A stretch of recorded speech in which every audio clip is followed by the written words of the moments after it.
नमस्कार, स्वागत है आपका जेजेएन न्यूज़ में और आपके साथ मैं हूं गणेश। कांग्रेस के वरिष्ठ नेता आचार्य प्रमोद कृष्णम हल्द्वानी पहुंचे, जहां उन्होंने कहा कि राजनीति में होने का मतलब ये नहीं होता कि जो सच है उसे स्वीकार न किया जाए। देश की आज़ादी के बाद कितने ही प्रधानमंत्री भारत को मिले, वे सभी योग्य थे। सबने अपने तरीके से देश की सेवा की। आज़ादी के बाद देश में कांग्रेस के साथ साथ भारतीय जनता पार्टी की भी सरकार बनी। वहीं अब सुप्रीम कोर्ट के फैसले के बाद मंदिर का निर्माण हुआ। सुप्रीम कोर्ट ने कई 100 सालों की लड़ाई, संघर्ष और करोड़ों हिंदू जनमानस की भावनाओं का सम्मान करते हुए तथ्यों के आधार पर फैसला दिया।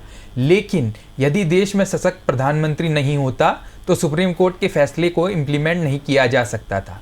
इसलिए देश के प्रधानमंत्री ने एक साहस भरा काम किया और मैं विपक्षी दल के साथ संबंध होने के बावजूद देश के प्रधानमंत्री की इस फैसले के लिए सराहना करता हूं। राजनीति में होने का मतलब ये नहीं होता है कि जो सच है उसे स्वीकार न किया जाए।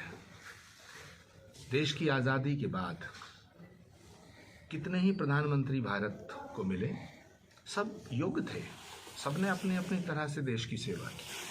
कितनी ही पार्टियों की सरकारें आई, भारतीय जनता पार्टी की भी सरकार बनी, अटल बिहारी वाजपेयी जी प्रधानमंत्री बने, लेकिन राम मंदिर तब बना जब देश को नरेंद्र मोदी के रूप में एक सशक्त प्रधानमंत्री मिला। मेरा कहने का तात्पर्य है कि मंदिर का फैसला सुप्रीम कोर्ट ने किया।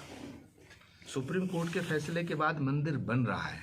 सुप्रीम कोर्ट ने कई सौ वर्षों की लड़ाई, कई सौ वर्षों, सदियों के संघर्ष और करोड़ों हिंदू जनमानस की भावनाओं का सम्मान करते हुए तथ्यों के आधार पर एक फैसला दिया।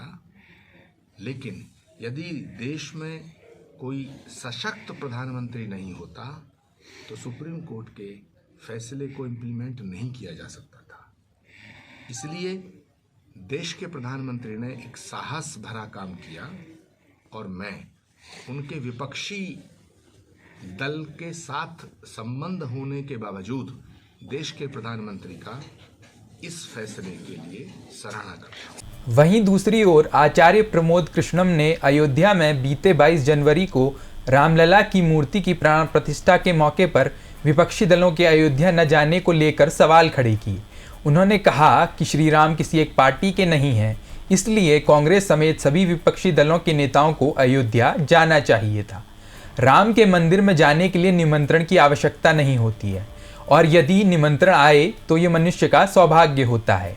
अयोध्या में राम के नाम की गंगा बह रही थी, डुबकी लगानी चाहिए थी। जो नहीं गए उन्हें अयोध्या जाना चाहिए और अपनी गलती को सुधारना चाहिए। वहीं आचार्य ने यह भी कहा कि कांग्रेस पार्टी राम विरोधी हो ही नहीं सकती, क्योंकि कांग्रेस महात्मा गांधी की पार्टी है। वो महात्मा गांधी जिनकी सभा की शुरुआत रघुपति राघव राजा राम पतित पावन सीताराम से हुआ करती थी, तो वो कांग्रेस जो महात्मा गांधी की पार्टी है वो राम विरोधी नहीं हो सकती है। भगवान राम के मंदिर की प्राण प्रतिष्ठा के समारोह के निमंत्रण को अस्वीकार करना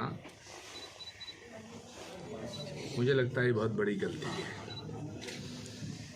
और जिन राजनीतिक पार्टियों ने, जिन राजनीतिक नेताओं ने भगवान राम के मंदिर के निमंत्रण को अस्वीकार किया है, उन्हें जल्दी ही अपनी गलती को स्वीकार कर देना चाहिए। राम भारत की आत्मा है। राम के बिना न भारत की कल्पना की जा सकती है, न भारत के लोकतंत्र की। अयोध्या में उनकी जो जन्मभूमि का मंदिर है, इसको किसी एक पार्टी का समझ लेना ये ठीक नहीं है। और राम के मंदिर के निमंत्रण को अस्वीकार करना मैं समझता हूँ कि बिल्कुल उचित नहीं था और ये एक गलती हुई है विपक्ष से। विपक्ष को इस गलती को सुधारने की, अपनी गलती को स्वीकार करने की जो मैं समझता हूँ कि सद्बुद्धि भगवान दे तो ज़्यादा अच्छा होगा। कांग्रेस पार्टी राम विरोधी नहीं हो सकती है। कांग्रेस पार्टी राम विरोधी हो ही नहीं सकती है, क्योंकि कांग्रेस महात्मा गांधी की पार्टी है। वो महात्मा गांधी जिनकी सभा की शुरुआत रघुपति राघव राजा राम पतित पावन सीताराम से हुआ करती थी। तो वो कांग्रेस जो महात्मा गांधी की पार्टी है वो राम विरोधी नहीं हो सकती है। हाँ, कांग्रेस पार्टी में कुछ ऐसे नेता हैं जो महात्मा गांधी के रास्ते से हटा करके कांग्रेस को वामपंथ के रास्ते पे ले जाना चाहते हैं। कांग्रेस नेतृत्व को इन लोगों से बचना चाहिए। ये खास रिपोर्ट तैयार की थी हमारे संवाददाता दीपक अधिकारी ने। फिलहाल इस खबर में इतना ही। बाकी की तमाम खबरों के लिए आप देखते रहिए JJN न्यूज़। धन्यवाद।